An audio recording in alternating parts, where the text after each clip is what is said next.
Glórias a Deus.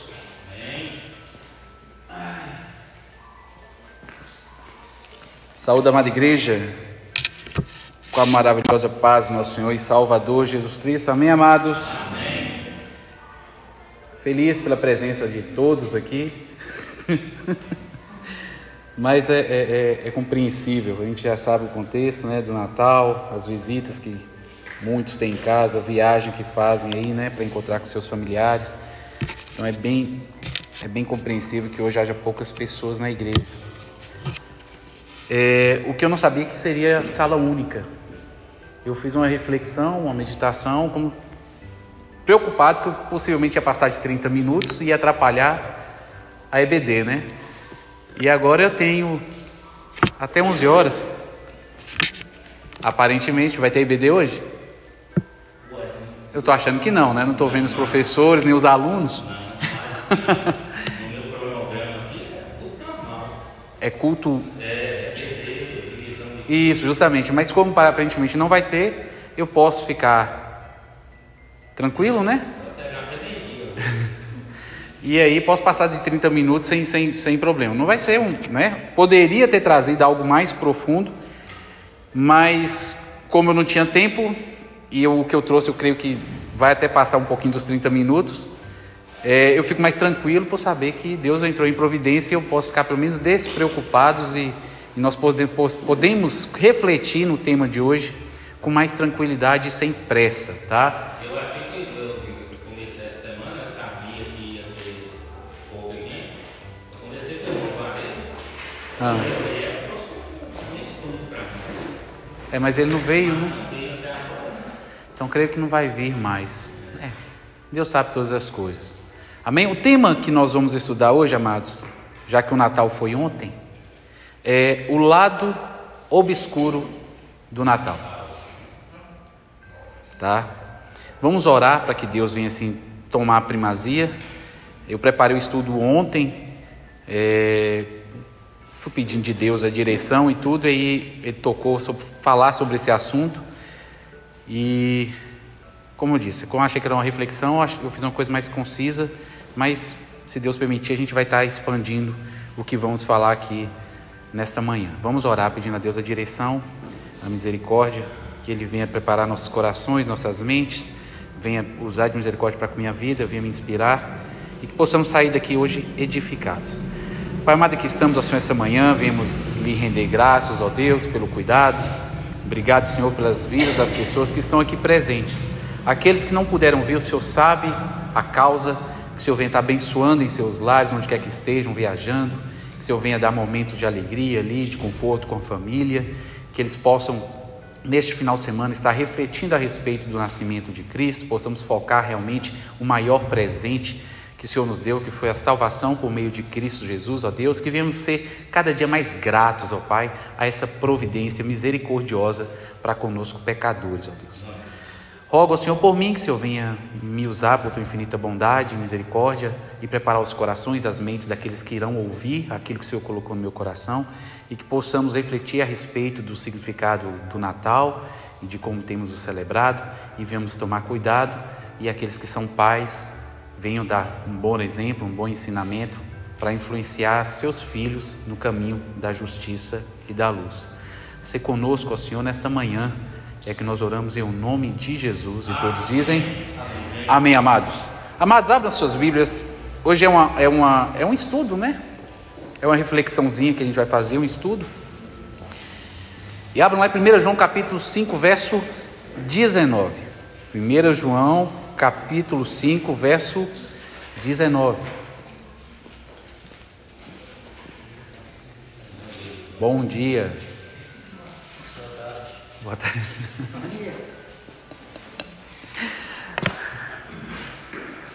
E aí só, que bom vê-la ao invés de lê-la, né? Porque nem ouvi-la eu ouço, mas apenas leio ali as frases ali nos nossos encontros semanais no Sextou com Cristo. Muito obrigado, viu? Pela sua presença aqui, pela sua presença lá me acompanhando nos estudos todas as sextas-feiras. Fico muito feliz.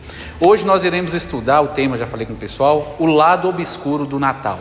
Tá? A gente está no final de semana de festividade do Natal e eu quis trazer aqui uma reflexão sobre a outra metade dele que quase ninguém fala. Pelo menos eu vejo muitas poucas pessoas falando a respeito disso, tá? Nós vamos começar com a introdução, já que aqui é um estudo, uma reflexão, não é uma pregação em si. Nós vamos refletir a respeito do contexto do Natal no nosso mundo, como é que ele vê a existência, a sua origem, para que possamos perceber se a gente tem celebrado ou não, se está certo ou não, como é que essas coisas têm funcionado em nossas vidas, no nosso cotidiano, né? Porque Deus nos chamou para ser o quê? A diferença. A santificação, ela é exposta, ela é evidenciada quando a gente se distingue daquilo que não faz parte dos propósitos e projetos de Deus. E como a gente vive nesse mundo caído, e Deus pede para a gente ser uma massa asma, o que é uma massa asma?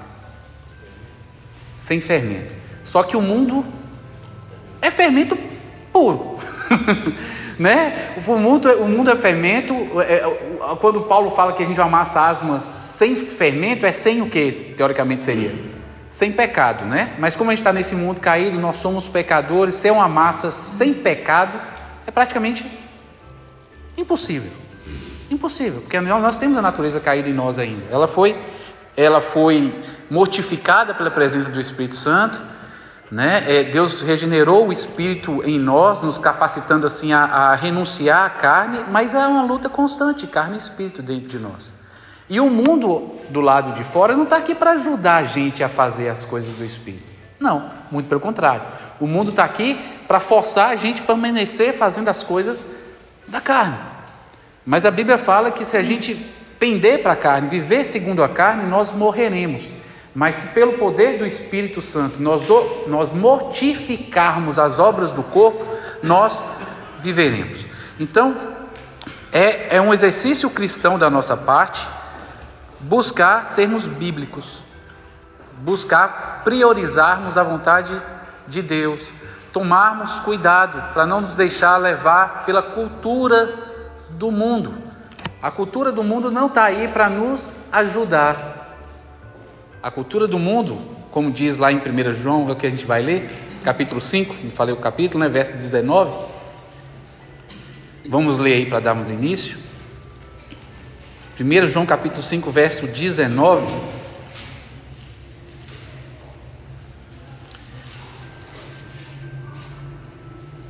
Está escrito: sabemos que somos filhos de Deus e que o mundo inteiro está sob o controle do maligno. Na nova versão transformadora ou nas outras versões, jaz no maligno.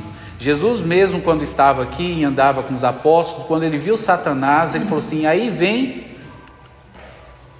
o príncipe deste mundo e eu nada tenho com ele. Por que príncipe deste mundo? Porque desde a queda de Adão e Eva, a autoridade que havia sido outorgada, entregada para o homem, foi transferida para quem? Para Satanás, né? Satanás se tornou aí o governante dos pecadores, e ele se tornou o líder desses pecadores por causa do pecado. Adão e Eva se submeteu ao pecado, começaram a viver em pecado, e quem é o princípio do pecado é o próprio Satanás. Todo o governo do mundo passou a ser dele. Tanto é que toda a criação foi deturpada, os animais ficaram ferozes, as plantas se tornaram venenosas, o mal entrou, a morte entrou, tudo entrou, ficou sob o governo dele. Por isso que Jesus fala, aí vem o príncipe deste mundo. Só que Jesus veio para desfazer as obras do diabo, morreu na cruz para restaurar a criação que ainda não foi restaurada. Ele prometeu que ainda virá para fazer novas todas as coisas, e a gente está aguardando esse retorno de Cristo. Mas enquanto Jesus não volta, né, somos nós pecadores no mundo caído, sob o governo de quem? De Satanás. E a cultura está sob o governo dele. A gente vive nesse meio dessa sociedade que nos impõe valores, que nos impõe hábitos, que nos impõe pecados que são normatizados, pecados que para o mundo não são pecados, mas são pecados diante da palavra de Deus. E nós, como igreja, somos chamados a ser massa asma, sermos separados, distinguidos do que é errado, do que é ruim, do que é pecaminoso no mundo. Só que se a gente não estiver buscando de Deus a comunhão, a intimidade, o estudo da palavra, porque é a palavra que ilumina em nossa mente, em nosso ser, o local onde nós teremos que evoluir, crescer e santificar. Se a gente não estiver gastando esse tempo, o tempo que a gente gasta com o mundo é muito maior. E a santificação pela qual deveríamos passar, ela não acontece. É o que o pastor falou aqui a respeito de intoxicação, que a gente precisa passar por um processo de desintoxicação, que a gente está tão fundado no mundo, tão envolto na cultura e absorvido nessa cultura, que a gente não consegue enxergar, não consegue perceber aquilo que Deus quer que seja mudado em nós por causa do pouco tempo que a gente gasta em comunhão com Ele. Tá? Então, amados, não existe nada que exista, né, nesse sistema secular controlado pelo diabo serve para nos aproximar da verdade. Portanto, nos aproximar do próprio Deus. Desde a ciência com a teoria da evolução, que é algo recente, não tem nem 200 anos aí que ela foi criada, que ela foi desenvolvida, e hoje quando você vai falar a respeito do criacionismo em qualquer roda de amigos que não sejam da igreja, você é taxado de quadrado, de uma pessoa que nem parece ser estudado, nem parece ter uma faculdade, porque você acredita que Deus criou as coisas? Quando todo mundo sabe que a gente veio do macaco, né? Que nós viemos de uma evolução de uma ameba, de uma bactéria que se desenvolveu e chegou a se tornar um anfíbio, do anfíbio um réptil, do réptil um mamífero, do mamífero veio o Homo sapiens, que somos nós. Então eles creem nessa evolução do ser, da criatura.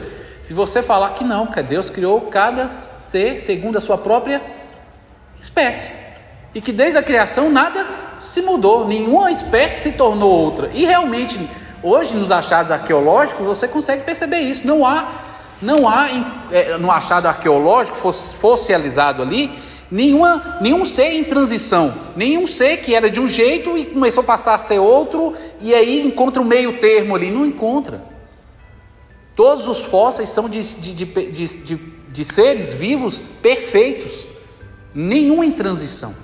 Se realmente a evolução ocorreu e a transição ocorreu, você deveria achar milhares de fósseis de animais que eram abominações, né? Você não sabia se ele era uma ave, se ele era um réptil, se ele era um anfíbio, se ele era um mamífero. Você não sabia, porque ele tinha característica de tudo, já que ele está em evolução. Você não acha isso na natureza. Não acha. Mas a ciência vem aí com a teoria da evolução, e a teoria da criação fica o quê? Relegada ao esquecimento. Mas qual que é a verdade? A evolução de Darwin ou a criação de Deus? Você ainda tem dúvidas? Eu creio que aqui ninguém tem dúvida, né? Porque senão não estaria aqui hoje de manhã. Pelo menos nesse quesito aí, todo mundo é unânime e concorda que louvado seja o Senhor, Deus criou todas. Eu, como ateu, não acreditava nisso antigamente. Eu era da teoria da evolução, até que Deus abriu meus olhos. Aí você vê que é algo sobrenatural vindo da parte de Deus. A gente não consegue entender sozinho. Mas tem coisas hoje inseridas na igreja que, por falta de discernimento, maturidade, de conhecimento, a Bíblia fala: meu povo é destruído por quê? Porque falta o conhecimento. Né? Então a gente às vezes vive o que é errado, mas não porque a gente quer viver o que é errado, é porque ninguém nos orientou, ou se orientou. Às vezes meu coração está tão impregnado que eu não dei abertura, que eu não quis nem parar para refletir se é possível ou não. Eu já matei ali a informação no início, e aí não foi por falta de informação, às vezes é porque eu não estou preparado, eu não estou maduro o suficiente para absorver aquele conhecimento e executá-lo em minha vida, né? O viver cristão é um processo, né, gente? Ninguém vai chegar a 100% nessa era antes do retorno de Cristo. Nós só seremos glorificados quando Jesus voltar. Então não vai ter ninguém 100% santo, ninguém 100% na plenitude, vivendo a plenitude da vontade de Deus. Ninguém, gente.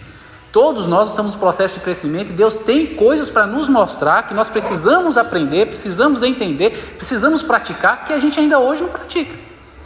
É um caminhar, é um processo, e esse processo é diário, é contínuo, e só vai haver evolução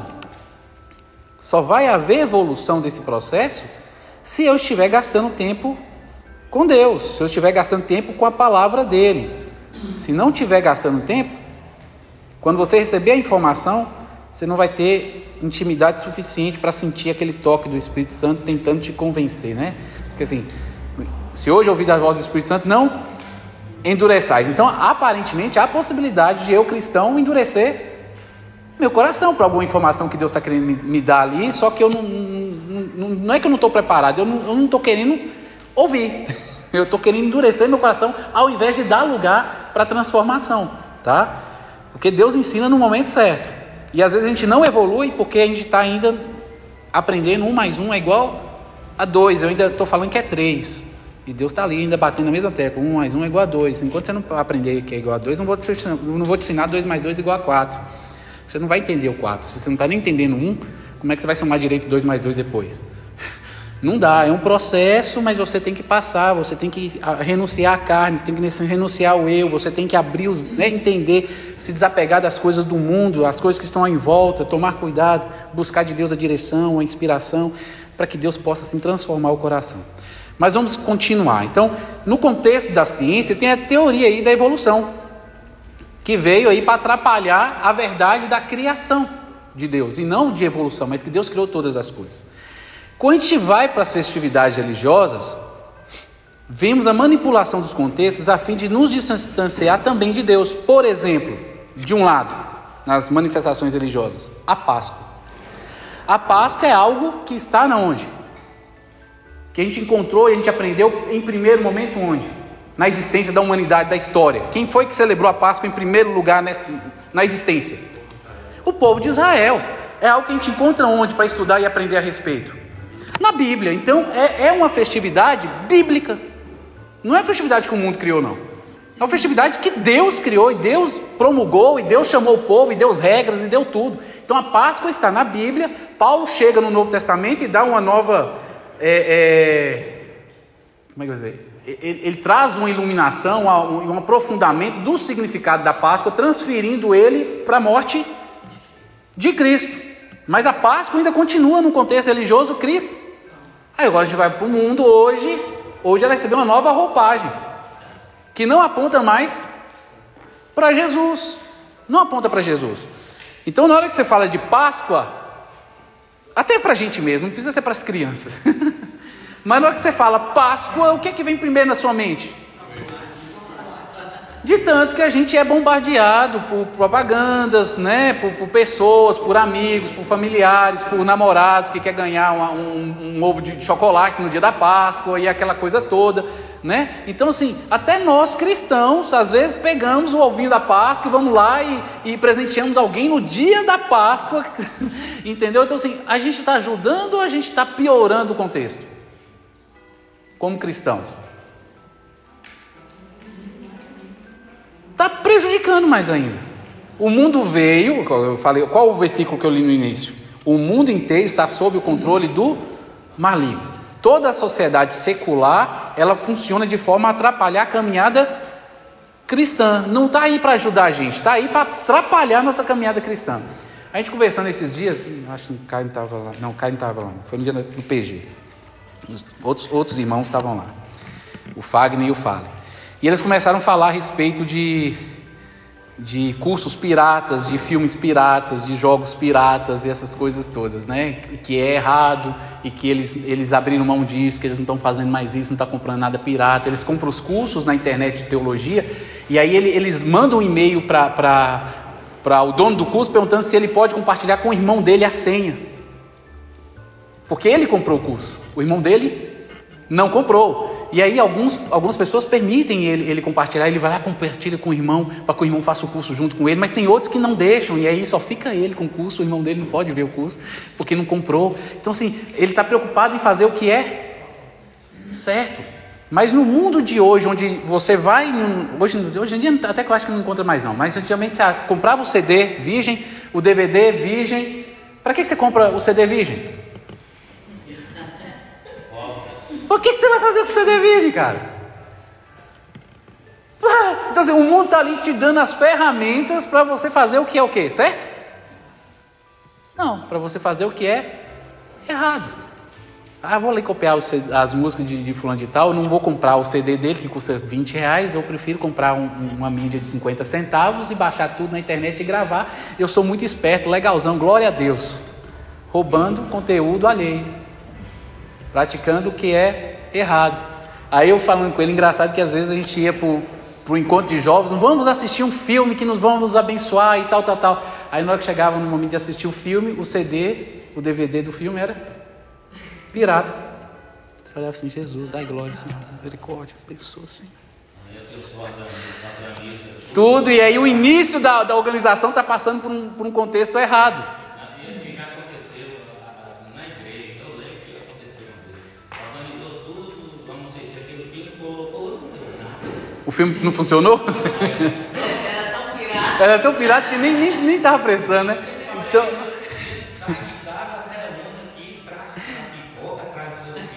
Então assim, por que a gente faz isso? E não percebe que está errado? Porque a gente está enfurnado numa cultura onde tudo que é errado é certo. E às vezes a gente não tem o discernimento, não tem a profundidade de enxergar o além e perceber que aquilo é errado, porque eu tô tão enfiado nele que faz parte de mim também.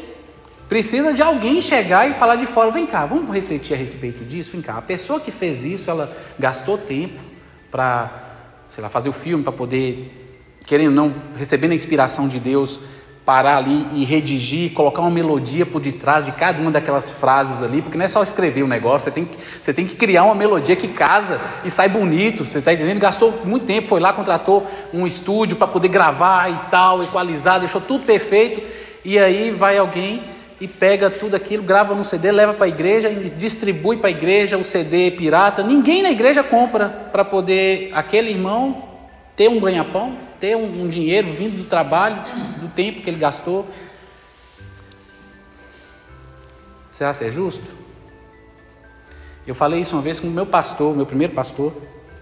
Ele me levou uns 10 CDs, quando eu estava no deserto, uns 10 CDs de gospel, de músicas gospel, e eu peguei aqueles 10 CDs, e eu estava estudando a Bíblia, e na hora que eu peguei aqueles 10 CDs, eu era novo convertido, eu não tinha nem 3 meses de conversão, e aí eu olhei assim, CD, e era tudo pirata. Isso era normal para mim no mundo. Eu puxava os filmes tudo na internet, gravava os jogos tudo também. E de repente eu olhei assim, cara, mas era o pastor me entregando 10 CDs piratas de música, você está entendendo? E alguma coisa me falou assim, não, isso não está certo. E eu chamei o pastor depois, devolvi os 10 CDs para ele, falei assim, se você quiser me trazer um original, eu fico grato, só um, não precisa ter 10 não, um só, eu fico grato. E qual o problema, irmão? O problema é que se eu trouxe algo que é copiado, não é original. A pessoa que é dona disso não recebeu nada, a empresa que patrocinou e fez isso também não recebeu nada, isso é errado. Aí, não, irmão, mas eu tenho o original em casa. Isso aqui é uma cópia de um original que eu comprei. Ele já melhorou um pouquinho, melhorou? Menos ruim, mas ainda continua.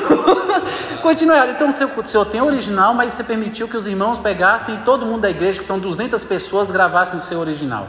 Então, são 200 pessoas que não compraram o original. Porque você permitiu. Continua errado, pastor. Irmãozão, ninguém nunca tinha me atinado para isso. Nunca tinha pensado sobre isso. E é nisso que eu falo.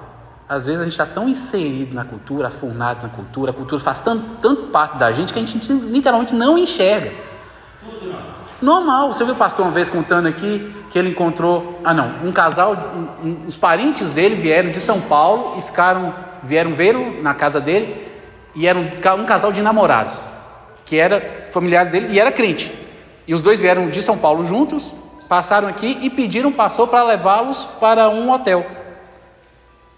E o pastor ficou incomodado com aquilo e perguntou se eles iriam dormir em quartos separados. Eles falaram que não. Os dois crentes, sem casar, vão dormir dentro do mesmo quarto.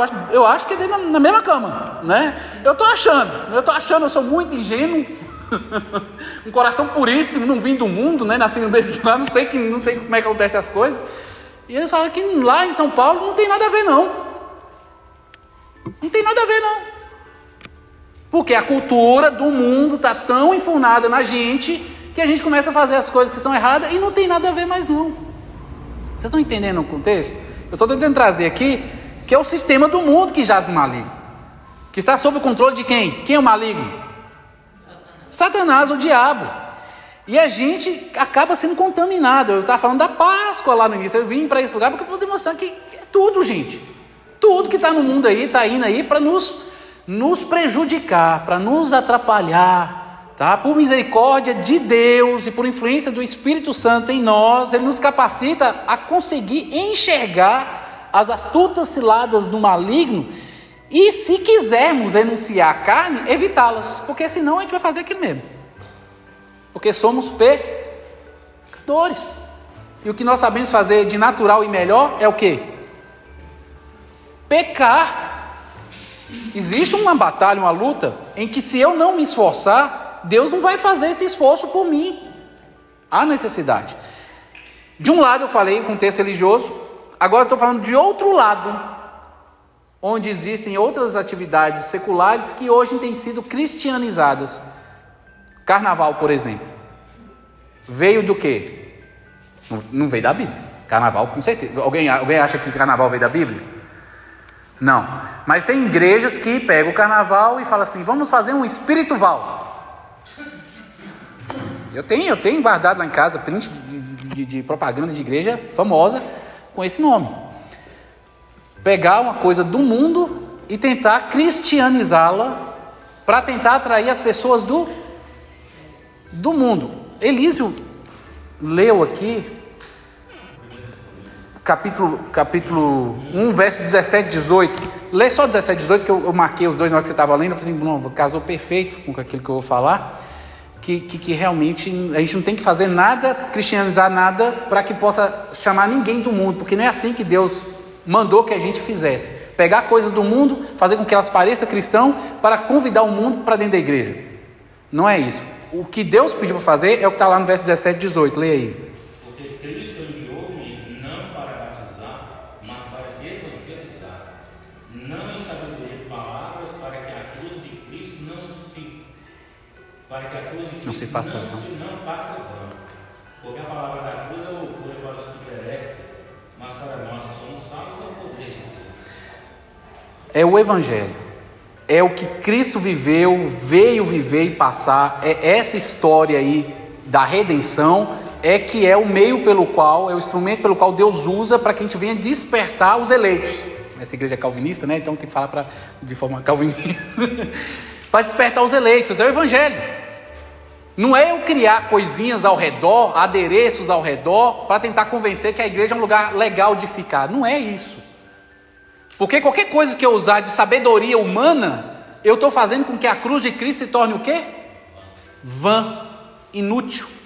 E o que faz com que haja transformação, o que faz com que haja despertamento desse estado de letargia espiritual, de cegueira espiritual, é justamente a mensagem que é loucura.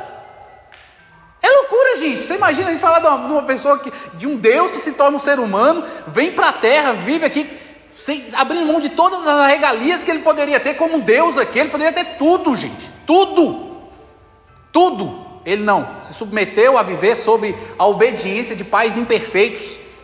Viveu toda a infância dele sabendo que era Deus e submisso às criaturas que ele criou e escolheu para poder ver o mundo, ali olhando para a imperfeição delas, mas dando exemplo de um bom filho, porque ele tinha que ser exemplo em todas as áreas, para todas as pessoas, e foi até a morte de cruz, da forma humilhante que ele passou, nu.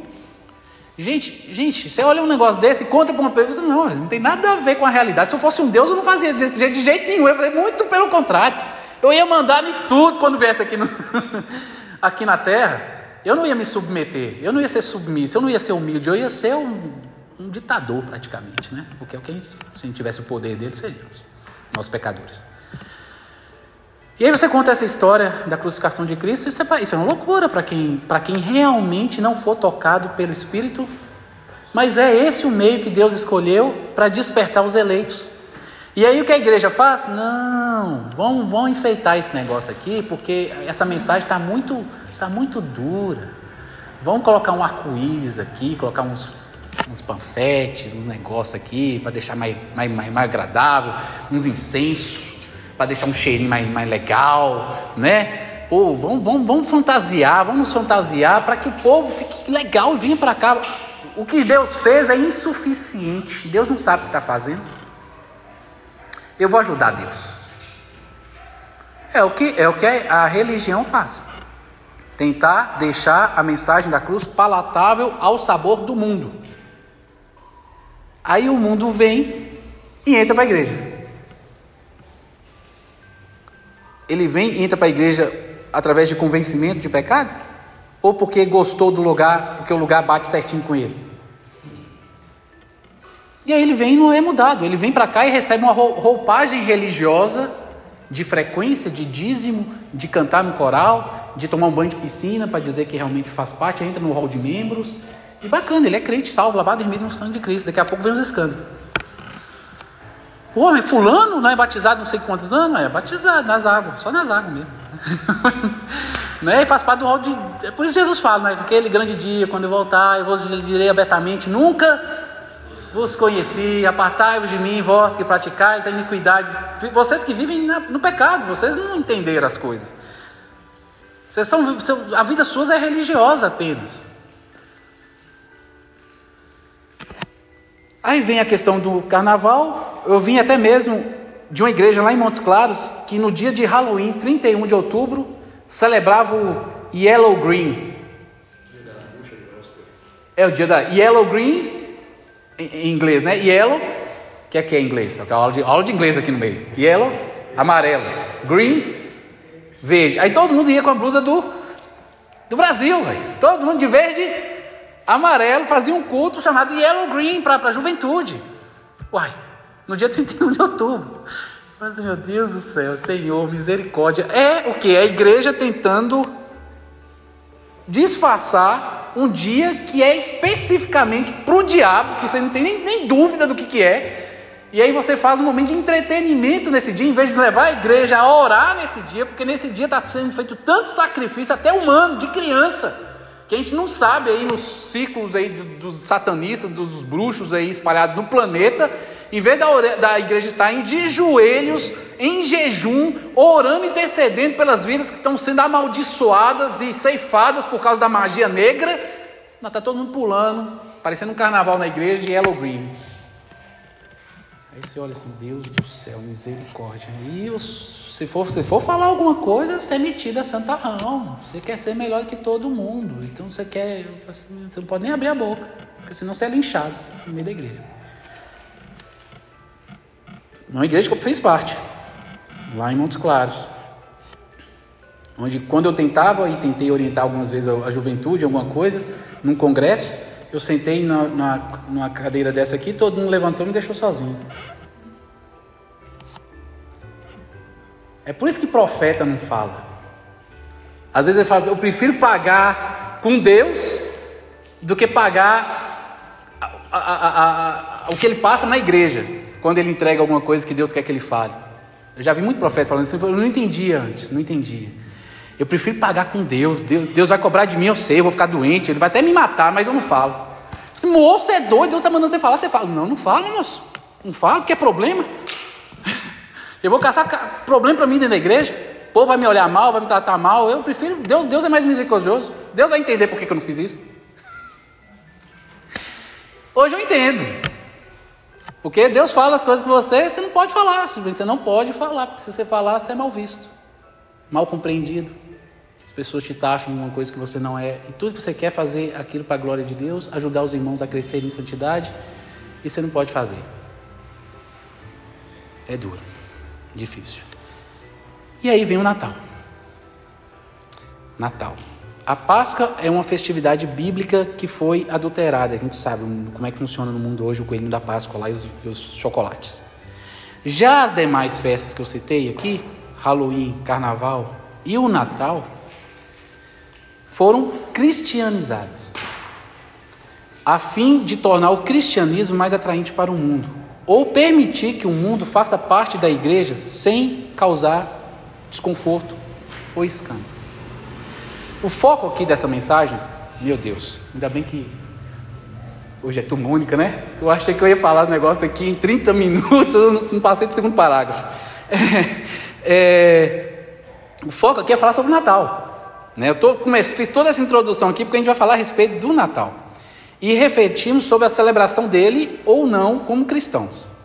A pergunta que eu quero fazer para vocês, e quero que vocês respondam, eu sei que vocês já sabem a resposta, eu só estou fazendo isso aqui para que vocês possam seguir o raciocínio. Jesus nasceu no dia 25 de dezembro? Jesus nasceu em dezembro? Hoje já se tem dados suficientes históricos e de contexto socioeconômico, cultural, para saber o mês praticamente exato que Jesus nasceu. Hoje os estudiosos não têm dúvida. Claro que eles colocam uma margem de erro para um mês acima ou um mês abaixo, porque passou muito tempo, né? E teve mudanças no calendário aí, que a gente sabe que sofreram mudanças aí durante a história da humanidade. Mas qual é o mês que o pessoal, você já deve ter escutado alguma vez, o mês que eles mais identificam? Setembro. Como o mês que Cristo possivelmente nasceu. A sua concepção pode ter acontecido em dezembro, porque se você contar janeiro, fevereiro, março, mês 9 é o mês setembro. Então, teria que celebrar não nascimento, teria que celebrar a concepção de Cristo no mês de dezembro, né? Então, hoje a gente já consegue perceber que foi no mês de dezembro. Inclusive, o 2D de Teologia, nessa semana, lançou um vídeo lá de 20 minutos, falando justamente os dados que você pode usar e tudo, explicando direitinho. Vai lá e assista, são 20 minutos, só falando sobre isso, para que vocês possam conhecer esses dados históricos aí, fatos, não é nada inventado, é coisa realmente real, verdadeira, que você pode conferir. No 2D de Teologia saiu essa semana um vídeo mostrando que Jesus possivelmente nasceu em setembro. Vai lá e assiste depois, procura aí no YouTube e confere aí para em crescimento aí de informação, conhecimento para vocês. Então, por que eles escolheram a data, né?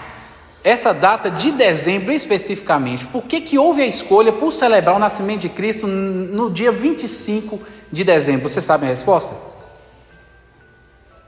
Alguns de vocês devem saber, porque você já deve ter ouvido falar sobre isso. Isso não é tão desconhecido assim. Ninguém nem tem um sussurro. Hã? Já ouviu, senhor? Também não? No dia 25 de dezembro era celebrado o solstício de inverno. Tá vendo? Eu falei, alguém já deve ter ouvido, só que não está lembrando. Era a comemoração ali, uma festividade que era feita ali no Império Romano, tendo como forma de agradecimento ao Deus Sol. O Deus Sol. Então, por que eles colocaram Jesus no dia da celebração especial ali para o Deus Sol? Eles queriam fazer aquilo que eu falei, que fez com o Carnaval, fez com o Halloween, né? O Natal foi uma forma de tentar cristianizar uma data comemorativa a outro Deus, que não é Deus nenhum. Mas a gente sabe que Paulo fala e nos ensina que qualquer tipo de adoração que não é dirigida propriamente a Deus, e você a dirige a algum tipo de ídolo, você está dirigindo a quem aquela adoração? Ao diabo, algum demônio, alguma entidade está ali por detrás daquele estátua, daquele ídolo, daquela data, daquele evento, recebendo a sua atenção, recebendo a sua honra, o seu tempo, aquilo que você dedica para ele, porque não está sendo para Deus, está sendo para aquela entidade. Naquela época, a igreja, que era a igreja qual? Quem foi que fez essa transferência do nascimento? Quem foi que fez transferência? Não. Quem foi que embutiu o nascimento de Cristo dentro de uma festividade pagã? Quem foi que casou as duas coisas para tentar ajudar as pessoas a se tornarem cristãs? Quem fez isso? A instituição de Roma. Não sei se foi justamente no período de Constantino, mas foi depois da instituição dela por Constantino. Então, a igreja antes da romana não tinha feito isso. Mas foi justamente depois do surgimento dessa instituição governada ali por Roma, é que eles quiseram casar uma coisa com a outra. A ideia que qualquer um vai falar para a gente inicial é que eles queriam ajudar a cristianização das pessoas. A gente acabou de ler 2 versos aí. As pessoas são evangelizadas através do que, gente? É cristianizando uma festa pagã que eu faço isso? Eu convenço as pessoas ao arrependimento, a aceitarem Jesus, entregarem a sua vida total e completamente ao senhorio de Cristo, através da cristianização daquilo que ela gosta de fazer? É assim que Deus mandou que a gente salvasse as pessoas? Como é que a gente salva, né? Que a gente fosse instrumento para salvar as pessoas? Foi dessa forma? Não. Vai, prega o evangelho a toda. Aquele que crê e for batizado será. Aquele que não crê já está condenado e acabou. É isso aí, é o que a gente tem que fazer. Aí a pergunta que eu quero fazer para vocês, já que vocês estão percebendo o que eu também estou percebendo, está todo mundo percebendo aqui, né? O que houve essa secretização, tentaram tornar essa festividade que era pagã numa festividade cristã. Você acha que eles conseguiram? Eles conseguiram, o que eu estou falando assim, eles conseguiram atingir a meta que eles queriam de trazer as pessoas para Jesus com a cristianização da festa pagã?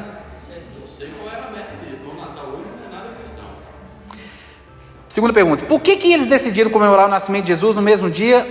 Os pagãos por que eles decidiram comemorar o nascimento de Jesus no mesmo dia? Os pagãos deixaram de adorar o Deus Sol porque Jesus foi enfiado no meio do dia do Deus Sol? Você acha que eles pararam de adorar o Deus Sol porque agora é o nascimento de Cristo? Gente, ó, vocês não estão sabendo não, mas a partir do ano que vem, essa festa que a gente está tendo aqui, não é mais para o diabo, é para Jesus.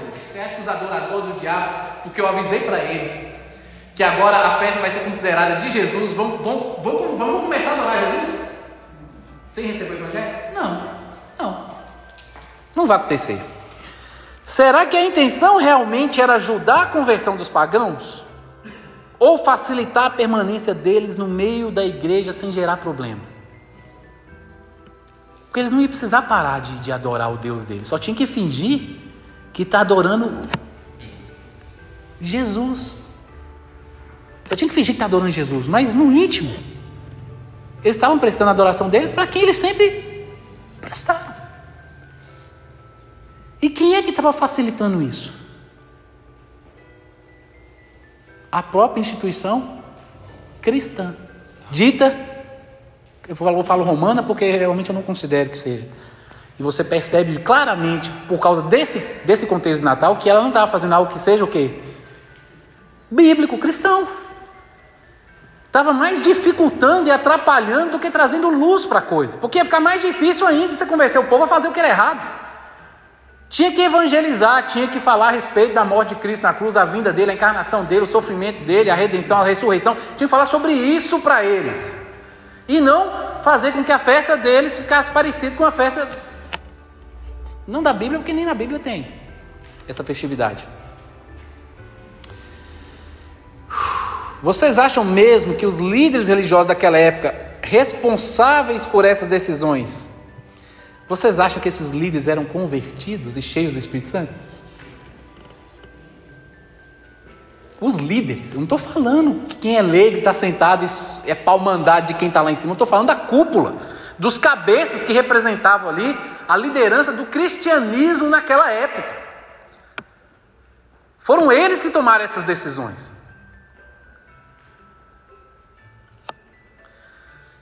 Eu deixei uma fotinha ali. O que é aquilo? Alguém conhece?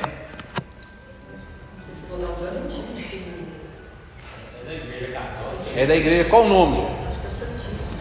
É onde fica o Santíssimo. Mas ele tem um nome. Ele tem um nome. Ninguém sabe, né? Ele chama ostensório, tá? Ostensório é o nome desse treco aí. Para que ele serve?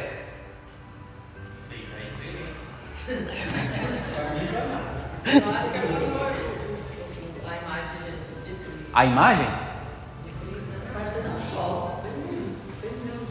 O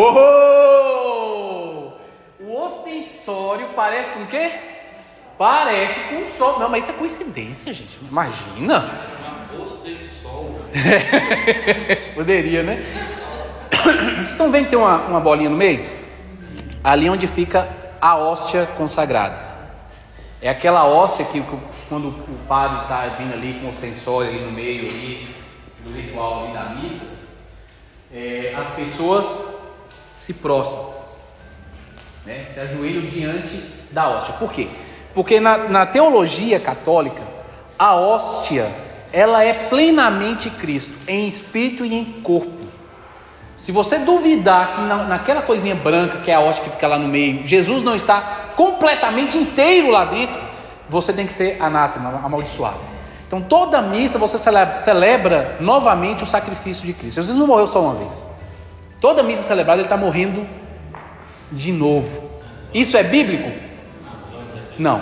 Nem os católicos sabem disso, gente. Eu já conheci católico, eles não sabem disso. Aí eu vou e mostro a Bíblia para eles. Ó, Jesus, lá em Hebreus está escrito que Jesus morreu uma única vez. De uma vez por todas. Ele não morre. E a igreja ensina, e aí eu mostro o sensório, mostro para ele, que ao celebrar uma missa, a Eucaristia significa a morte e o sacrifício de Cristo de novo. E que você tem que crer que naquela hóstia branca, Jesus está plenamente contido dentro dela. 100% de Deus está dentro daquele negocinho branco. 100% dentro da gente crê, né? Pela presença do Espírito Santo, né? Mas dentro de um pedaço de pão ali, né?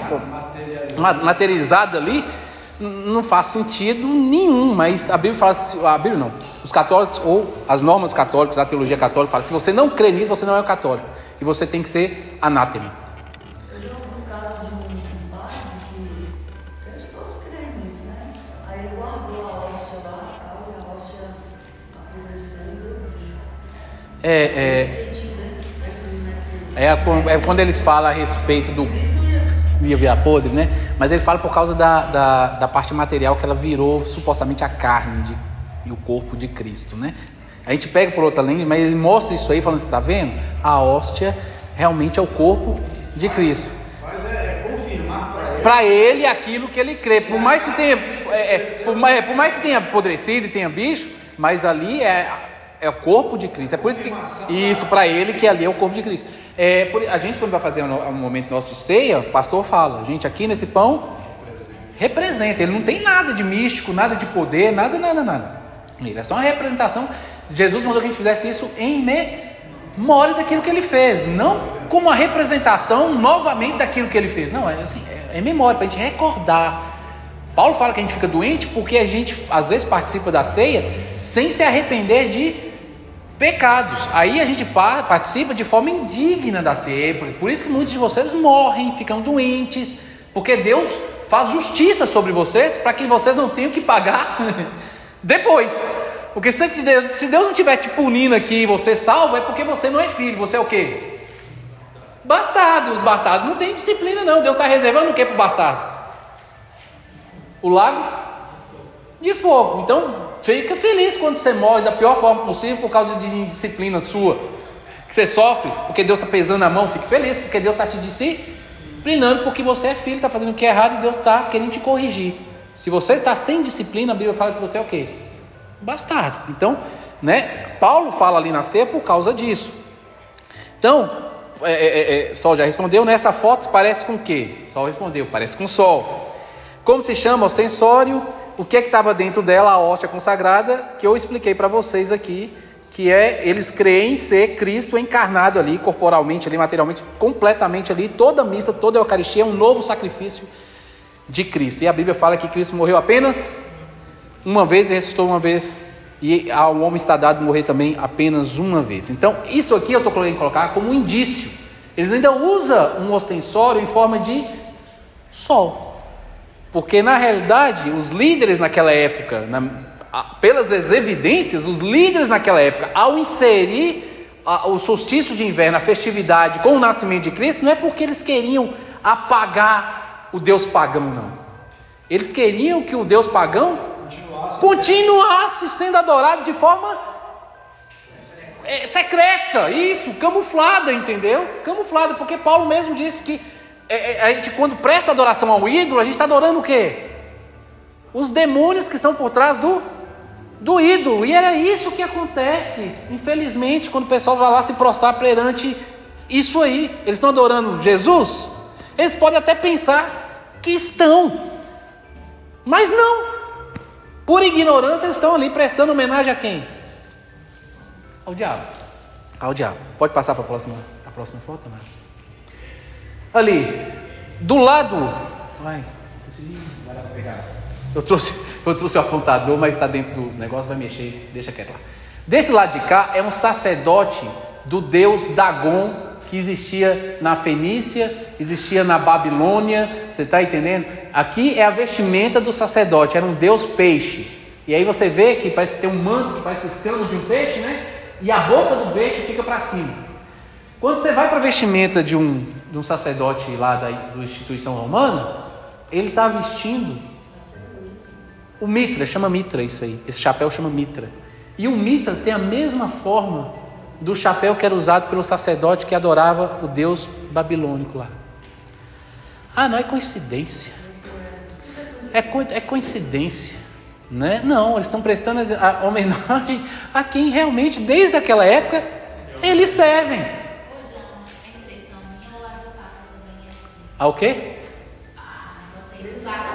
Sim, eu estou mostrando para você a roupa do Papa, mas o cardeal veste assim, o bispo veste assim, você está entendendo? Eles também usam essa mitra, as cores é que são diferentes, eu vou mostrar depois. Mas na mão dali, se você ver na mão ali do desenho, tem um sol, aquela coisinha amarela ali, que a definição não mostra direito, mas ali é um sol na luva dele. Ah, é o sol da justiça que está lá no Antigo Testamento, falando que Deus é o sol da justiça, tem esse versículo, né? Eles acabam se apoiando nele para disfarçar melhor ainda que a adoração deles é a Jesus, que é o sol da justiça, não é o Deus sol de antigamente, que não existe, a gente sabe que não existe, mas que para aqueles que adoram, gente, eles não têm consciência plena que estão adorando o diabo, não. Você está entendendo? Satanistas têm. Eles creem realmente na existência desse Deus alternativo aí. E ele pensa que é um Deus, de certa forma, bom. Tá? Eles não é claramente assim, eu sei que estou adorando. Não, boa parte deles prestam adoração porque creem nessa divindade, nessa entidade. E não é porque ele acha que ela é ruim ou má, não. Ele acha até que essa entidade é boa. Tá? É por ignorância mesmo. Se você for num terreiro de macumba, nas pessoas que são espíritas, nenhum deles vai ter consciência. Muitos deles não têm consciência que estão servindo. O que eu já vi de testemunho de mãe de santo que achava que estava do lado do Deus poderoso, que ela pedia as coisas, ele fazia tudo, dava dinheiro, matava as pessoas, adoecia as pessoas que ela pedia e tal, que ela estava do lado bem. Depois, aí ela vai contando, né? Aí depois, quando eu fui saber, eu fui fazer um trabalho, eu já vi uma contando isso, fui fazer um trabalho no cemitério, e quando eu cheguei no cemitério, eu precisava pegar uma parte de um corpo de um morto. E aí, à medida que eu ia passando nas sepulturas, para escolher uma sepultura para pegar o pedaço do corpo, a minha entidade falava comigo, essa aqui você não mexe. E eu ficava assim, por que não pode mexer? Esse aqui é do cara lá de cima, não pode mexer. E de tanto repetir isso, não pode mexer, eu falei assim, por que eu não posso? A entidade não é poderosa? Não é mais poderosa que tudo? Por que eu não posso pegar essa aqui? Porque tem alguém mais poderoso do que aquela entidade. E aí isso começou a atinar a consciência dela, e ela começou a perceber que ela não estava servindo um ser tão poderoso assim. Havia alguém mais poderoso, e os corpos dos mortos salvos, até enquanto estavam mortos, não poderiam ser tocados pelo... Você vê. E a mãe de santo relatando isso no testemunho, quer dizer, ex-mãe de santo, né? Ela conta isso depois que ela entrega a vida para Jesus e vai dar o testemunho na igreja, contando como é que ela fazia as coisas e como ela descobriu, e uma das formas que atinou ela para a realidade de que aquilo que ela estava servindo não era bom, não era forte, não era legal, era justamente por causa disso aí. Começou a atinar e ela foi pesquisar e viu que ela estava do lado do diabo, do lado do mal e não do lado do bem, porque para eles são espíritos da natureza, são espíritos bons da natureza, estão aí para nos ajudar, né? Então, passa aí, amado. Tá aí outra foto. Aí ali em inglês está escrito assim: tem algo peixoso na religião do Ocidente. Tem algo peixoso, não é? Porque assim, olha lá o Papa lá, João Paulo II. Ali é o Papa, o que renunciou. Ali em cima não dá para ver direito, mas ambos estão com mitra. E a mitra nos desenhos ali é uma na parede, né? Como é que chama? O pessoal faz um hieroglifo, não? Acho que é hieroglifo, né? Algo que eles tiraram a foto de algo que estava desenhado na parede. Está ali. E ali um desenho, alguém desenhou, né, mostrando como é que se portava um sacerdote do deus Dagon. E aí você vê o chapéu semelhante. Eu estou trazendo isso, gente, só para vocês perceberem, tá?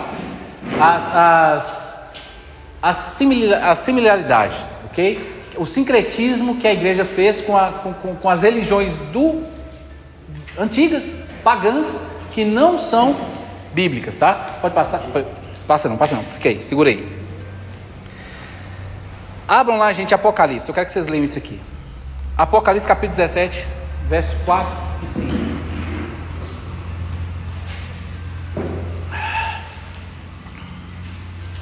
Eu já fiz o estudo aqui com vocês sobre o poder anticristo, algum tempo atrás aí, já tem uns anos. Eu já falei, então isso aqui não é novidade para quem estava comigo nos estudos. Mas talvez para quem não estava, vai ser. Posso ler? Apocalipse capítulo 17, verso 4 e 5. Está falando sobre o poder anticristo, tá? Nesse capítulo aí. E está escrito ali: a mulher estava vestida de púrpura e vermelho, enfeitada com joias de ouro, pedras preciosas e pérolas.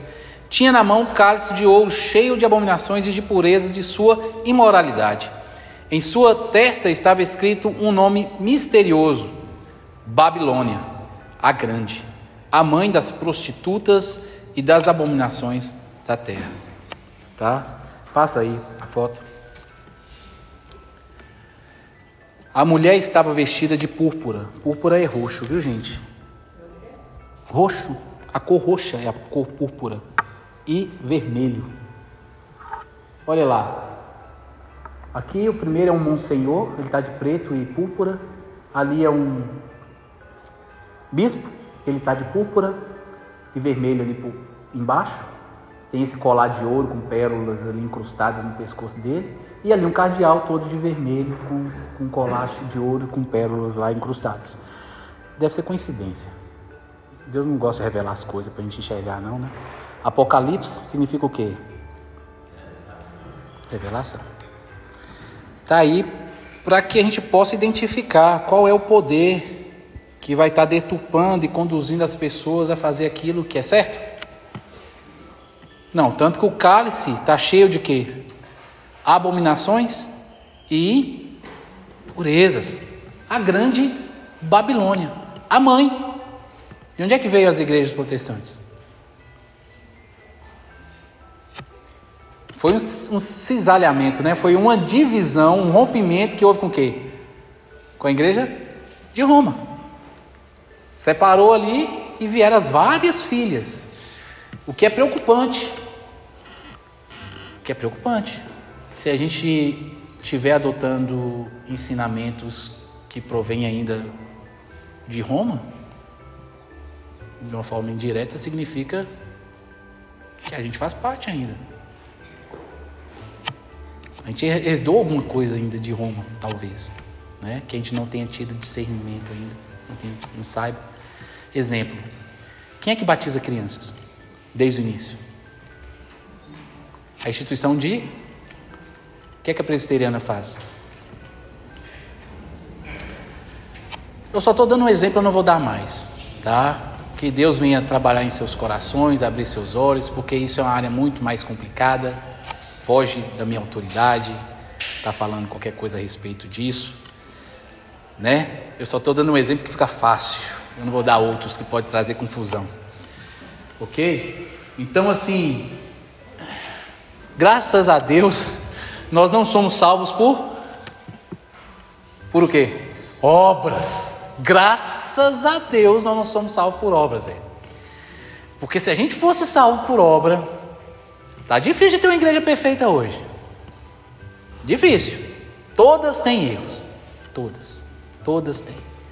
É por isso que a gente não pode ficar apontando, né, as outras, porque a minha pode ter alguma coisa que é bíblica e eu estou condenando aquela que diferente, falando que ela está errada, ela está certa e eu estou achando que a minha é que está. E eu estou condenando a outra que está adotando algo que a minha não compreendeu, não entendeu, porque houve esse período, né, que a Igreja Católica, Idade das Trevas, né, que a Igreja sepultou a verdade ali e ninguém tinha acesso à Bíblia. Ninguém tinha. E aí, quando a gente foi redescobrindo as verdades, foi fundando novas denominações. A cada verdade descoberta, foi surgindo uma nova denominação. Aí só foi espalhando, pulverizando. E a verdade redescoberta de uma denominação não era aceita pela preguiça de outra. Porque se ele aceitasse, ele deixava de ser aquela denominação e se tornava... Aí vem o orgulho denominacional. Eu sou batista, eu sou assembleia, eu sou... Sim. E gera uma confusão. Sim, gera uma confusão daquelas. Então assim, mas é uma questão de orgulho também. Do trabalho e orgulho. Porque você defende a sua bandeira, a sua placa, os valores e princípios que a sua igreja ensina. Ninguém se levanta contra isso. O que deveria até mesmo não se levantar, né? Porque gera divisão, gera bagunça, gera confusão. Então sim, é difícil, não é fácil. Não é fácil. Mas aquele que entender tem que estar andando de acordo com aquilo que Deus deu a compreensão. Se Deus te deu a compreensão de coisas que você sabe que na sua igreja não está tão legal, mas você não quer causar confusão, então você não fala, você deixa quieto, mas você tem que viver de acordo com aquilo que Deus já te mostrou. Paulo fala sobre a renovação da nossa mente. Sim. Você vai descobrindo e você vai viver sendo aquilo que você descobre. Disso. E quem sabe, através da sua vida, as pessoas começam a despertar. Isso. Mas aí tem que tomar cuidado para não chegar de forma ativa, falando para não gerar... Que ocorre divisão. Por exemplo, a igreja batista tradicional, ela crê no batismo no Espírito Santo? A tradicional, batista tradicional, ela crê no batismo no Espírito Santo com dons, manifestações dos dons, línguas, revelação? Não. Mas uma parte da igreja começou a entender que é contemporâneo, que existe ainda hoje. A Assembleia de Deus vive isso de forma prática. O que é que houve na igreja batista? Um rompimento. Então é esse rompimento aí que você tem que tomar cuidado. Alguém entendeu? Você não tem que romper aquela igreja. Busca a direção de Deus, quem sabe Deus vai te usar para fundar uma nova com aquela compreensão, mas não vai destruir a obra ou causar divisão numa obra já estabelecida. Você está entendendo? Tem que tomar cuidado com isso.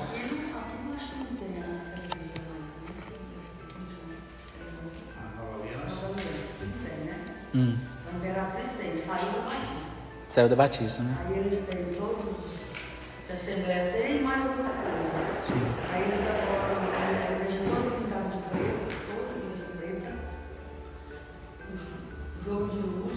É uma boate. A gente passa na porta, tudo escuro, só vê as luzes e aquele moço mais velho prendidor. Quando foi agora na pandemia, passou muito tempo fechado, muitos da nossa igreja saíram.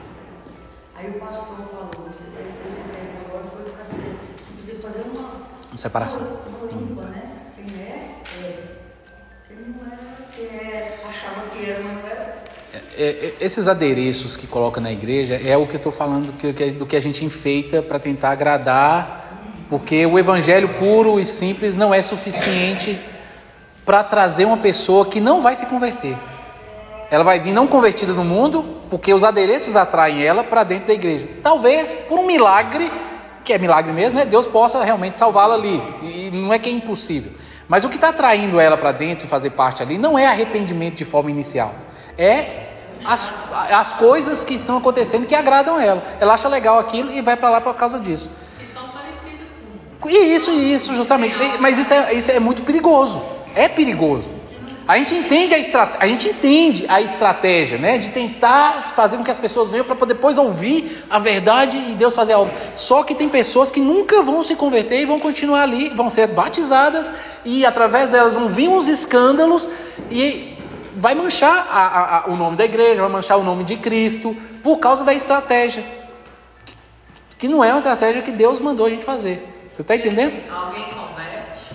Sim, mas se ele vai... Sim. Uma igreja que é mais flexível, que pode mais, que tudo é normal, né? Então é mais fácil para ela adaptar. Por quê? Porque não tem que ser não tem que fazer nada. Não tem. Por quê? Porque é parecido com o que eu já vivi. Já que ele vivia.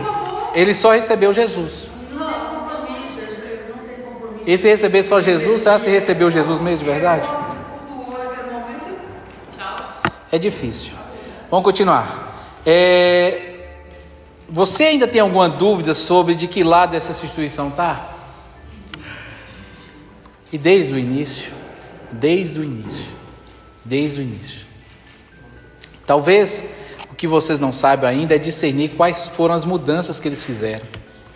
E hoje nós ainda estamos respeitando essas mudanças. Talvez você não consiga ainda separar isso dela. Mas aí Deus vai estar guiando vocês para entenderem, peça direção a Ele, estudem a Bíblia e Deus vai estar fazendo o que Ele tem que fazer. É Ele que conduz, é Ele que ensina, é Ele que faz tudo. Até agora nós só falamos do Natal. Mas onde é que está o protagonista dessa festa? Eu não falei sobre ele aqui ainda. Eu só estou falando sobre a festividade. Quem é esse protagonista que eu estou falando? O protagonista do Natal para o mundo hoje? Papai Noel, né? Ele é o maior, ele é o mais conhecido. Ele é mais conhecido que Jesus no dia de Natal. É o Papai Noel, não, o Velho Noel.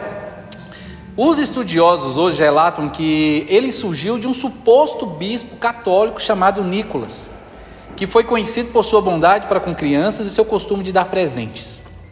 Devido a isso e alguns supostos milagres que ele realizou em seu nome, ele começou a ser cultuado no dia em que ele morreu. Ele morreu no dia 6 de dezembro de 353. Ele, inclusive, esse suposto bispo de Mira, participou do concílio de Niceia, onde estava Constantino, né? E por causa desses aparentes milagres e essa bondade que ele tinha, a história de vida dele, eles começaram a ter o dia de São Nicolau, que era uma festividade da igreja ali, né? Supostamente da igreja, onde eles recordavam desse velhinho. E aí eles começaram a se vestir como ele se vestia, com a roupa que ele vestia, mas ela não era vermelha, tá?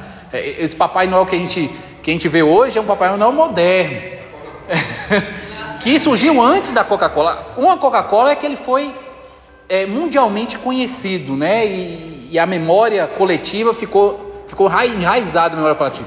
Mas o Papai Noel, ele é anterior. O Papai Noel vermelho é de 1800 alguma coisa, tá?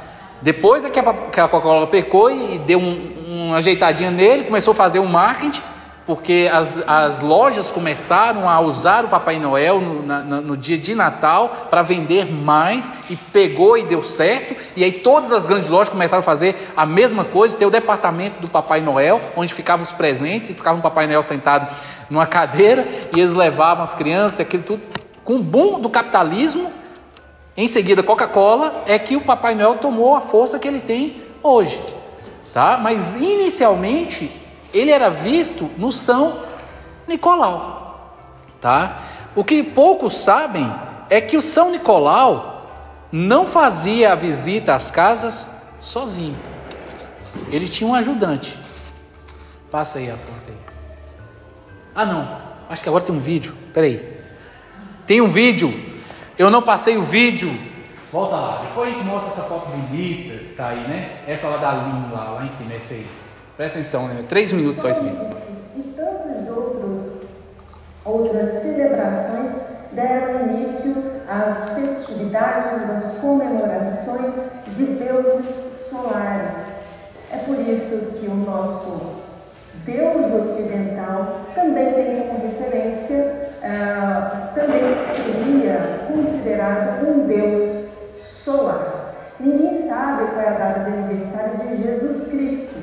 No entanto, convencionou-se que ele nasceu no dia 25 de dezembro, um desses dias de sol alvitos. Para quem estuda astrologia, mitologia e quem quer trazer um pouco mais de sentido para o nosso dia a dia, vale muito a pena ir mergulhar um pouco mais nos estudos de um grande professor de mitologia no Brasil chamado Junito Brandão. Junito traz para nós uma perspectiva muito interessante que eu queria muito compartilhar com vocês, porque eu acho que traz sentido para mim, traz sentido para você, e isso, enfim, pode alargar os nossos horizontes a respeito de uma série de coisas. Uma das questões que ele traz é a seguinte: até hoje, muitos estranham e se espantam com as múltiplas semelhanças do culto cristão com fatos mitológicos. Isso se deve não apenas à prudente cristianização de significantes da mitologia grego-oriental e romana, mas sobretudo ao Espírito de Deus que sopra onde lhe agrada. Junito Brandão é um filósofo brasileiro aí, bem conceituado, famoso aí, conhecido. Ele está falando algo verdadeiro ali. Presta atenção. Que a cristianização, né, da cultura pagã ali, dos fatos mitológicos, conservou, guardado ali, ainda, de certa forma, os ritos empregados para essas entidades pagãs. Então, assim, a cristianização das coisas fez com que esses ritos pagãos continuassem a existir ainda até os dias de hoje. O que eu não concordo com ele é que ele fala que quem foi que fez isso? Mas ele é filósofo, né? Ele não é o quê? Cristão, teólogo, ele é um filósofo. Então, mas ele percebeu, ele como filósofo percebeu o que a entidade romana lá fez. Ele se errou, disse, não, o paganismo está aqui ainda, e a gente tem que dar graças a Deus, porque aparentemente Deus quis que isso acontecesse. Não, Deus não quis que isso acontecesse, não foi vontade de Deus, não. Foi sim, por influência da instituição romana, mas não foi porque Deus, isso aí vocês concordam com ele ali? Que o Espírito de Deus queria realmente que o paganismo perdurasse? Era numa visão teóloga calvinista, que nada sai do controle de Deus, a gente sabe que aconteceu porque Deus mas era vontade realmente, o desejo do coração? O que é que Deus pediu que Israel fizesse quando entrasse na terra prometida? O que ele era para fazer com as nações que estavam lá? Matar todas. Por quê? Exatamente desses deuses, né? Para não se misturar com aquilo que eles acreditavam. Só que eles não fizeram, a gente sabe o que aconteceu depois da história. Então você percebe que Deus não quer essa mistura. Deus não quer essa mistura. Quando Deus manda de volta, o povo saiu em cativeiro, e Deus manda de volta o pessoal para Jerusalém. Chega lá, eles percebem que alguns que ficaram se casaram com mulheres de outras nações, fizeram casamentos mistos. Não era israelita com israelita, era israelita com outra etnia. O que é que na hora do concerto ali Deus manda fazer? Mandar embora as mulheres com os filhos. Acaba com esse casamento aí, porque eu não aceito esse casamento, não. Manda esse pessoal tudo voltar para trás. Então, assim, Deus sempre quer conservar o negócio puro, inteiro, do jeito dele, mas por causa do pecado, acaba difundindo. Isso aí eu não concordo com ele, né? Eu estou passando isso aí, esse vídeo, para vocês verem que uma pessoa que não é cristã enxergou aquilo que eu estava falando com vocês. A cristianização, o acobertamento ali, você disfarçar a coisa, mas deixar a coisa viva dentro e trazer até os dias de hoje, a tal ponto que as pessoas hoje ditas cristãs adoram os deuses pagãos sem ter consciência. E se você fala que a pessoa não aceita. Pode passar. Sob muitos aspectos, o cristianismo salvou a mitologia, desacralizou-a de seu conteúdo pagão e sacralizou-a com elementos cristãos. Então, muito... Sacralizou. Sacro vem de santo, né? Infelizmente, não há mistura. Um pouco de fermento. Então, de uma forma aparente parece que foi santificado, né? Para aqueles que ainda observam a adoração a ídolos e tudo mais. Eles não enxergam que estão fazendo uma coisa errada. Enxergam? Não. E é nisso que essa mulher está falando, que o cristianismo conseguiu sacralizar o que era pagão. Não. Ele só acobertou, continua pagão hoje. Só que as pessoas não têm discernimento para enxergar que continua pagão.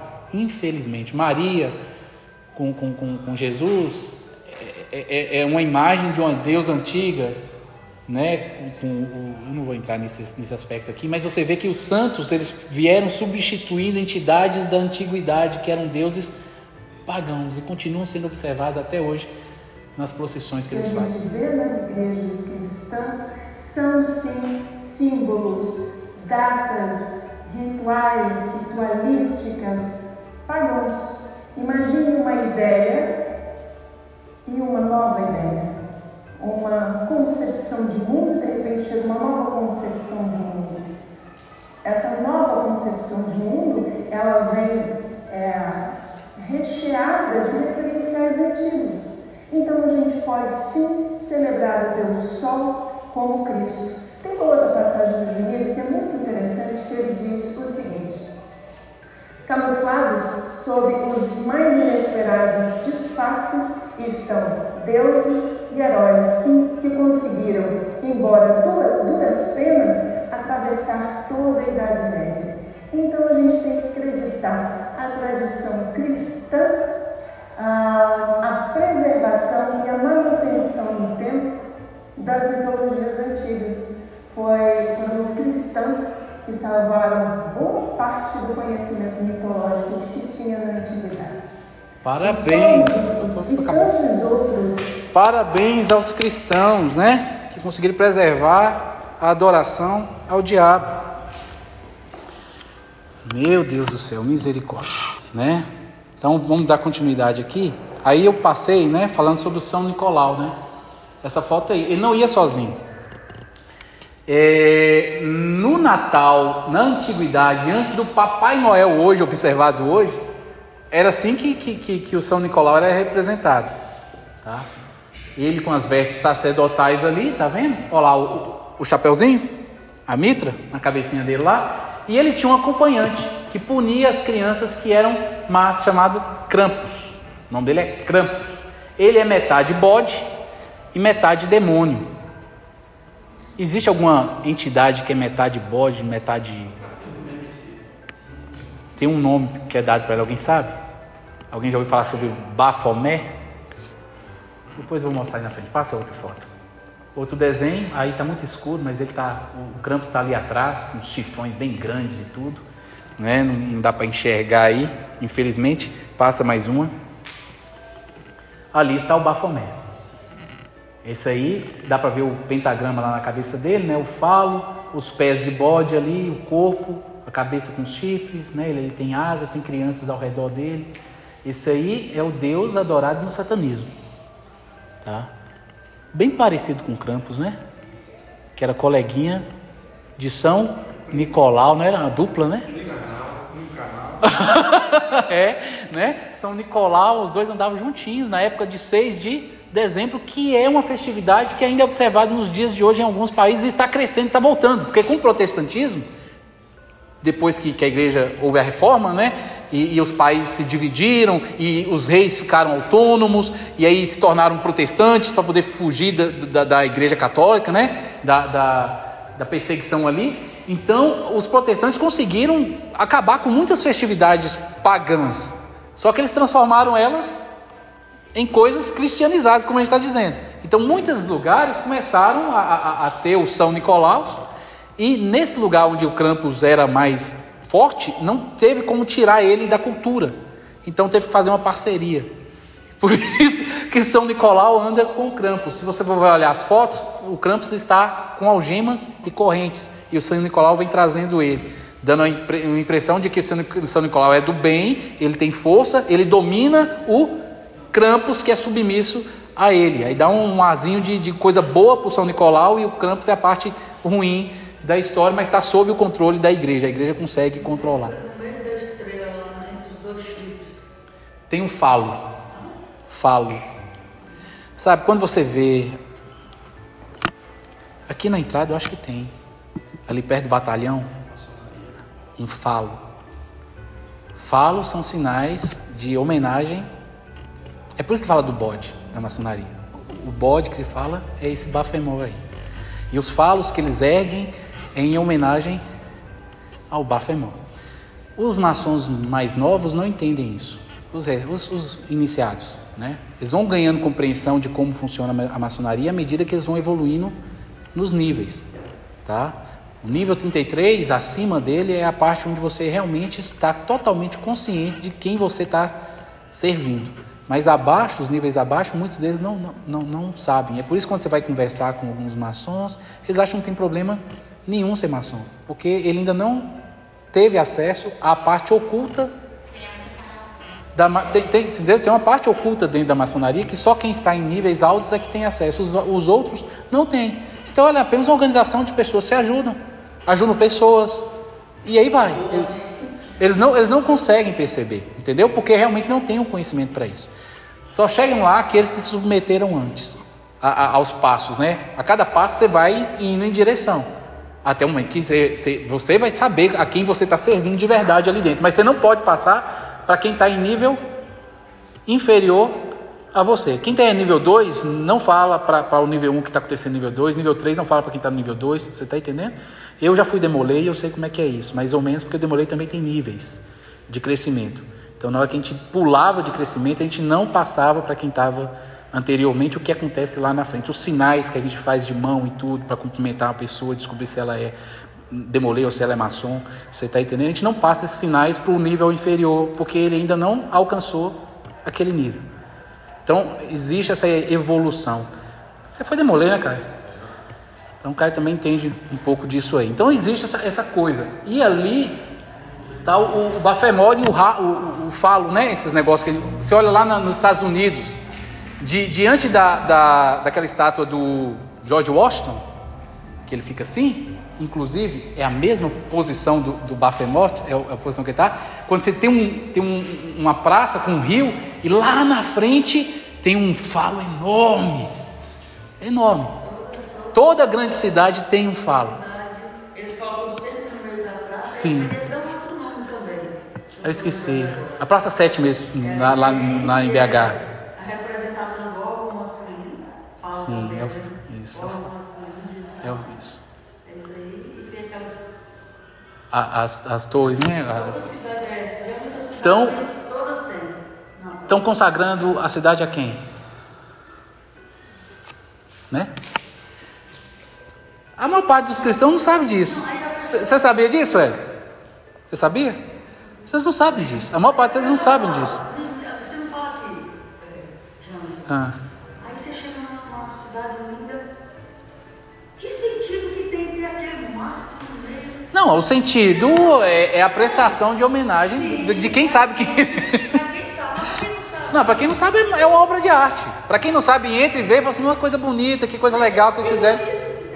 Não sabe de nada, mas a gente sabe que é a consagração do local ao Deus que eles servem, tá? Agora você já sabe, toda cidade que você entrar e ver aquele monumento, aquele falo, né, que a gente chama, vem por causa daquilo que está entre os dois chifres lá, ó, do Baphomet, aquele falo que sai ali para cima, viu? É homenagem a ele. Inclusive a Estátua da Liberdade, ela tem um falo na mão dela, né? Aquela tocha, é bem essa tochinha que vocês estão vendo ali, ó. É a Estátua da Liberdade, né? Mas é também aquela deusa que eu falei que Maria representa. É a mesma deusa.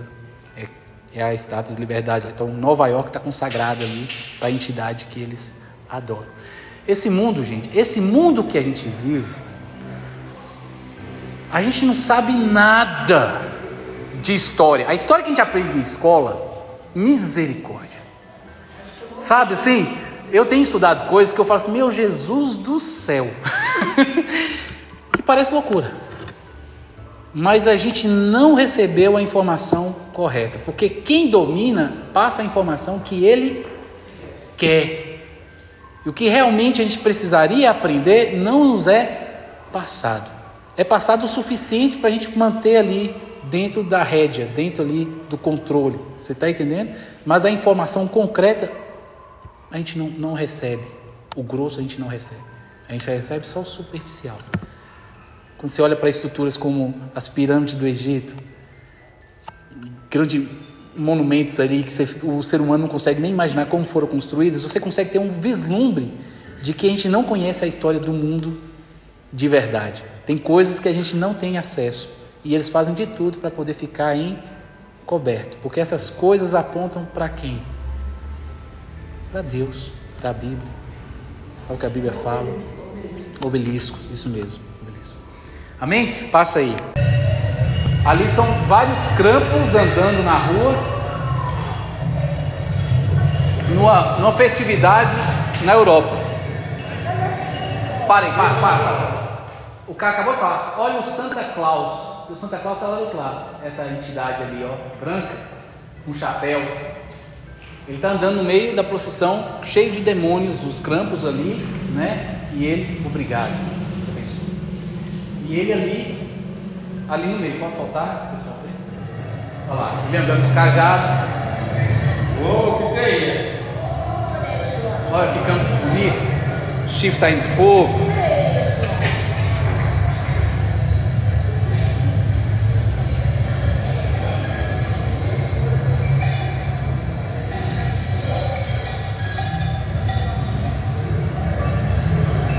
Os ajudantes do Papai Noel. Não são os elfozinhos que mostraram.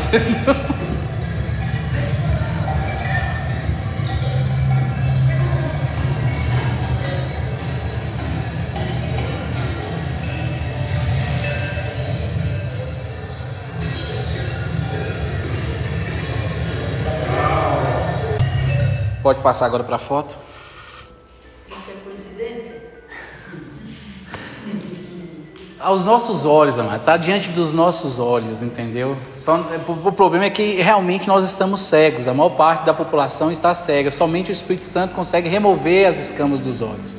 Eu estou passando isso aqui para vocês, para que vocês possam ver de onde é que vem o protagonista do Natal, que é pagão. O Natal é pagão, o protagonista do Natal também é pagão, apesar de ter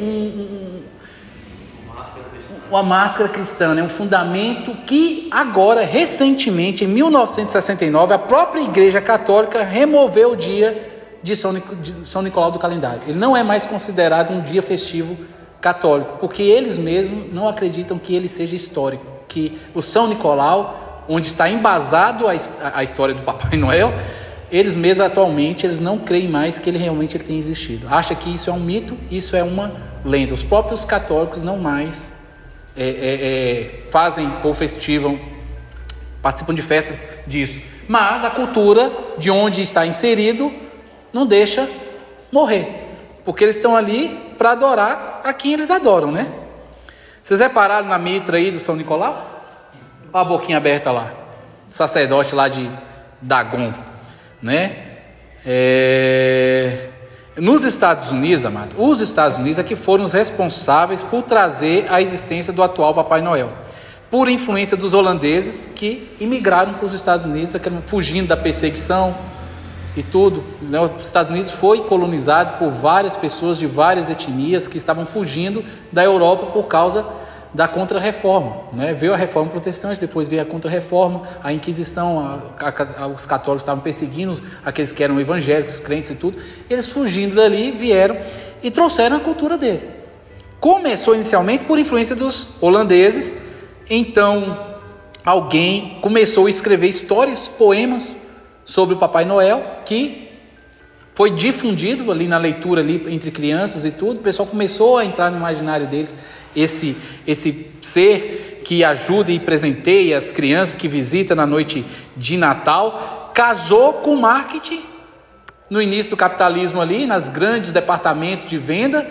Eles viram que deu muito certo, então todas as grandes lojas de todas as cidades grandes dos Estados Unidos começaram a ter departamento de Natal com o Papai Noel ali, e veio a Coca-Cola no final, a cereja do bolo, expandiu isso para o mundo, tá? Então o Papai Noel que a gente acredita hoje veio, sim, diretamente dos Estados Unidos, por influência dos Estados Unidos, do que aconteceu com ele ali, essa mudança dessa figura do jeito que está aí, do acompanhante dele que foi removido. Você vê que a gente não ouve falar do Krampus aqui, a gente escuta falar sobre ele aqui? Não foi, tá? Veio ali dos Estados Unidos, ok? Percebe-se, portanto, que tanto o Natal quanto o Papai Noel são de origem o quê? Pagã. Portanto, demoníaca. Em Apocalipse, Jesus cita uma classe de pessoas que Deus odeia o que fazem. Está lá em Apocalipse capítulo 2, verso 6. Tens, contudo, a teu favor que odeias as obras dos nicolaítas, os quais eu também odeio. Pouco se sabe a respeito de suas heresias, mas estudiosos concordam que herdaram esse nome de algum líder chamado Nicolas ou Nicolau. No entanto, existe uma entidade conhecida como Old Nick. Alguém aí está com um celular? Escreve aí Old Nick, O-L-D, espaço, N-I-C-K. O-L-D, não, coloca aí no Google, O-L-D, espaço, N-I-C-K, Old Nick. Vê o que aparece aí no Google. Traduzindo. N-I-C-K. Não. É por isso que ele tem que escrever em inglês. Né? Precisa aparecer bebida? É velho. Mas escreve old. Se você escrever velho Nick, talvez não vai. Não vou mexer aqui, mas se eu mexer aqui vai tirar. Velho Nicolau significa literalmente a abreviação de velho Nicolau? No seu não apareceu? Passa aí. Eu printei justamente caso não passasse, não aparecesse nos seus. Pode passar aí? Coloca a próxima imagem. Olha lá. Significado de Old Nick em inglês. Velho Nick. No dicionário de Cambridge, lá da Inglaterra, o significado que eles dão para ele é o diabo, o principal espírito maligno da religião cristã. Então, na antiguidade existia um nome que era associado a Satanás, e esse nome na antiguidade era Old Nick. E hoje as pessoas adoram ou reverenciam o São Nicolau, né? E o São Nicolau anda com Krampus, né? Será se a referência realmente era um bispo católico? Ou aqueles que adoravam inseriram isso para disfarçar aquele a quem realmente eles estavam adorando, que era o Old Nick, o velho Nick, que na realidade é Satanás. É o que o Junito Brandão escreveu, né? Camuflados sobre os mais inesperados disfarces, deuses e heróis conseguiram, embora a duras penas, atravessar a toda a Idade Média. Paulo nos avisa, né? Lá em 1 Coríntios. Portanto, meus amados, fujam do culto aos ídolos. Vocês são pessoas sensatas, julguem por si mesmos se o que digo é verdade. Quando abençoamos o cálice à mesa, não participamos do sangue de Cristo? E quando partimos o pão, não participamos do corpo? E embora sejamos muitos, todos comemos do mesmo pão, mostramos que somos de um só corpo. Então, quando você está na mesa comendo das coisas que foram ali reverenciadas a Cristo, você está participando das coisas de Cristo. Pensem no povo de Israel. Acaso os que comiam dos sacrifícios não partilhavam do mesmo altar? Aqueles que eram levados para serem sacrificados no altar dentro do templo, eles não estavam participando daquilo? Então, o que eu estou tentando dizer é que a comida oferecida a ídolos tem alguma importância, ou que os ídolos são deuses de verdade. Eu estou querendo dizer que os ídolos realmente são deuses, ou que a comida em si tem importância? De maneira nenhuma. Estou dizendo que esses sacrifícios são oferecidos a demônios e não a Deus. E eu não quero que vocês tenham parte com os demônios. Vocês não podem beber do cálice do Senhor e também do cálice dos demônios. Não podem participar da mesa do Senhor e também participar da mesa dos... O Natal é bíblico? É de Deus? O Papai Noel é bíblico? A origem é de Deus? É a minha parte difícil. Devemos celebrar o Natal? Que mesa que nós estamos participando? Com que atitude realmente estamos participando? Se a gente conseguir separar realmente toda a nossa devoção e atitude, atenção, esforço e energia para lembrar do nascimento de Cristo em dezembro, louvado seja o Senhor. Mas se eu compartilhar de alguma forma das coisas que o mundo faz, trazer para dentro da minha casa, tentar fazer parecido, por mais que eu tente fingir que eu não estou fazendo aquilo, eu vou estar trazendo um pouco do paganismo para dentro do quê? Para dentro de casa, gente. Para dentro de casa. Não tem por onde fugir nesse quesito. É o que Paulo está falando. Se você participar da mesa daquilo que eles criaram para referenciar o Deus que eles adoram, você vai, querendo ou não, de forma indireta, estar participando de uma homenagem a ele. É o Dia das Bruxas, o Yellow Green. Em vez de você estar fazendo outra coisa no Dia das Bruxas, você está, querendo ou não, participar de uma festividade, de uma forma diferente, mas está participando. Porque naquele dia você quis fazer alguma coisa naquele dia por causa daquela festividade, mas de forma diferente. Mas quis. Não podia ser outro dia? Por que tinha que ser no mesmo dia? Então, esse aqui é o tema que eu queria trazer para vocês, o lado obscuro do Natal, que eu não vejo ninguém falando. Ninguém falando, e por ignorância, todos nós, participamos de forma indireta ou diretamente, a gente participa. Você está entendendo? A gente participa. E Deus quer que a gente seja a diferença. A santificação vem nisso, vem da gente ser diferente. E é através da diferença que a gente consegue despertar aqueles que estão celebrando a coisa de forma errada. Só que eles não sabem. Quem mais tem acesso à informação, e conhecimento e capacidade para poder tentar tirá-los dessa inércia é quem?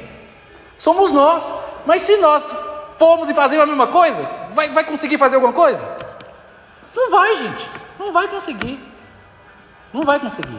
Então, cada um pensa, cada um reflete, né? É a vida sua, é a família sua, é um momento seus. Mas o meu dever aqui foi trazer a informação, para que vocês pudessem ficar conscientes de que o Natal não é bíblico, a forma como ele foi criado, trazido à existência, levado até nós, não é bíblica.